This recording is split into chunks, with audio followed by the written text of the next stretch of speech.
નર્મદા જિલ્લામાં બચુભાઈ ખાબડ પ્રભારી મંત્રી હતા 2021, 21, 22 અને 22-23 દરમિયાન કોંગ્રેસના દિગ્ગજ નેતા પ્રદેશના આગેવાન એવા હીરાભાઈ જોટવાની શ્રી જલારામ એન્ટરપ્રાઇઝ એજન્સીને સાથે રાખીને બંને જણની ભાગીદારીમાં મનરેગા યોજનામાં મટીરીયલ પૂરું પાડવાના નામે 400 થી પણ વધારે કરોડનું કૌભાંડ થયું હોય એવું અમને લાગી રહ્યું છે। આજે અમે તમામ પુરાવાઓ સાથે બેઠા છે અને આ પુરાવા અને એમણે આપેલી માહિતીના આધારે ગ્રાઉન્ડ પર જે પણ કામના નામે એમણે પેમેન્ટ લીધા છે એ કામ આજે થયા નથી। ત્યારે ભૂતકાળમાં પણ અમે તમામ સરપંચોને સાથે રાખીને એમના વિરોધમાં આવેદનપત્ર પણ આપ્યું હતું, પોલીસ અધિક્ષકમાં ફરિયાદ પણ દાખલ કરાવી હતી, પણ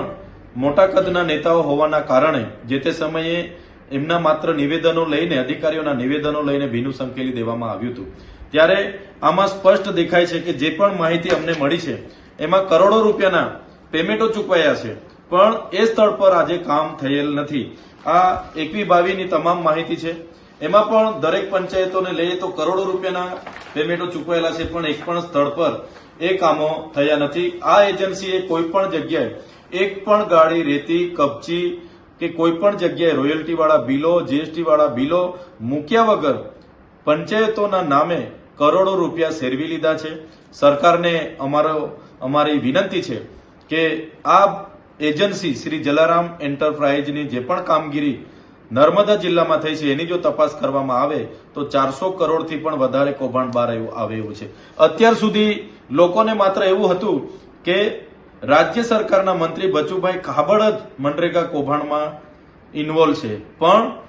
ટ્રાયબલ વિસ્તારના દાહોદ, ભરૂચ, છોટાઉદેપુર, નર્મદા, તાપી તમામ જિલ્લાઓમાં કોંગ્રેસના દિગ્ગજ નેતા એવા હીરા જોટવા એની પોતાની એજન્સીઓ અને ભાજપના લોકો સાથે મળીને ભાજપ કોંગ્રેસ ભાઈ સાથે મળીને કરોડોના કૌભાંડો કર્યા છે। આજે હીરા જોટવા આખી કોંગ્રેસ, અહીંના પૈસાઓથી આખી કોંગ્રેસ ચલાવી રહ્યા છે। ત્યારે સરકારને અમારી માંગણી છે, એક તો નૈતિકતા સ્વીકારીને